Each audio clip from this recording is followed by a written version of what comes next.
going to show you how to make empanadas. There's a way to make the empanadas homemade.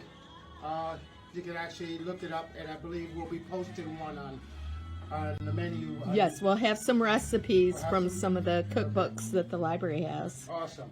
And some that you shared with us. Yeah, and you can make them with cream cheese. There's different. I get them pre-made because I'm so busy, so it's so much easier this way.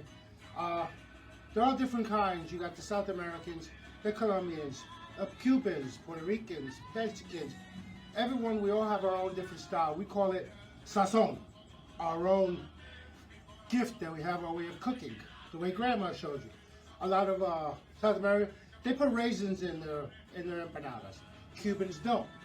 A lot of Mexicans, they use a lot of jalapenos. They like their food a little spicier. A lot of cilantro, which Cubans don't do.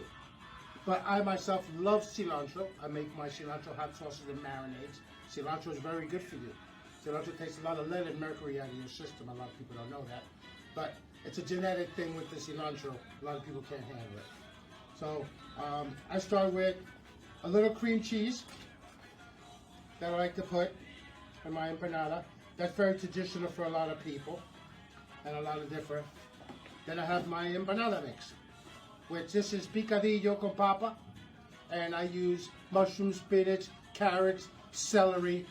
It's just a whole different mix of different vegetables that I use. Basically the same ingredients you use for a stew.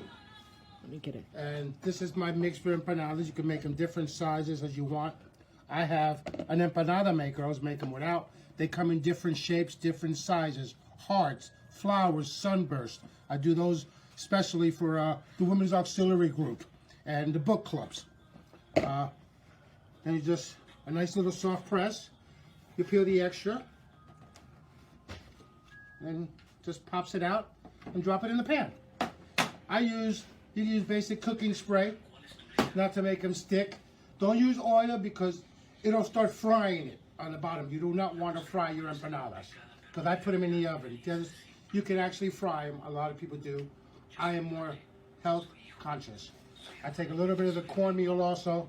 I spread it on the bottom also to give it a better non-stick. You can do an egg wash. It gives you that nice golden coat. So you have your egg wash prepared with a little brush.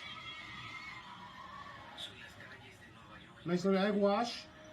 That's what makes them nice and golden brown. A lot of people ask me how I get them. That is the trick. And that's it. You'll make yourself a dozen. Pop them in the oven. It'll take, I put them on the bottom rack to get the bottom nice and toasted and crispy. You can check them. It'll take about 15-20 minutes. It's like basically baking everything else and pies. It'll take about, say about a half hour. The oven's range, you can do 365 to 380 degrees. And you cook them until golden brown. And basically that's it, how to make an empanada. You can use turkey, you can make chicken, you can make fish, shrimp. You can make them with fruit. Take some crushed pineapple at the store. Drain it, add some cream cheese, make yourself a little mix, throw them in an empanada shell. Same concept, bake them off. You got little fruit pies. You can use it with apples. There's nothing you can put inside of these. There's no rules or regulations. Whatever you feel your heart desires to put in there. I make all different flavors. Excellent.